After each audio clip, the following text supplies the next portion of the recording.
പത്തനംതിട്ട തിരുവല്ലയിൽ ജല അതോറിറ്റിയുടെ ശുദ്ധീകരണശാലയിൽ തീപിടുത്തം.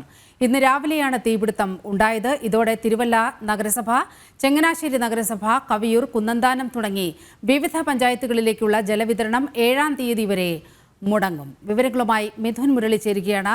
മിഥുൻ, നിരവധി പഞ്ചായത്തുകളുടെ കുടിവെള്ളം മുട്ടിക്കുന്ന ഒരു തീപിടുത്തമാണ് ഉണ്ടായിരിക്കുന്നത്. എന്താണ് സംഭവിച്ചത്? നീലിമ തിരുവല്ല ജലശുദ്ധീകരണശാലയുടെ ക്ലിയർ വാട്ടർ പമ്പ് ഹൗസിൽ രാവിലെയാണ് തീപിടുത്തമുണ്ടായത്. ഇത് സംബന്ധിച്ചിട്ടുള്ള അറ്റകുറ്റപ്പണികൾ തുടങ്ങിയിട്ടുമുണ്ട്. 7-ാം തീയതി വരെ ഈ അറ്റകുറ്റപ്പണികൾ തുടരുമെന്നാണ് വാട്ടർ അതോറിറ്റി അധികൃതർ അറിയിച്ചിരിക്കുന്നത്. 3 ജില്ലകളിലെ ഏകദേശം വിവിധ പഞ്ചായത്തുകളിലേക്കുള്ള ശുദ്ധജല വിതരണം 7-ാം തീയതി വരെ മുടങ്ങുമെന്നും ജല അതോറിറ്റിയുടെ അറിയിപ്പ് ഉണ്ടായിട്ടുണ്ട്.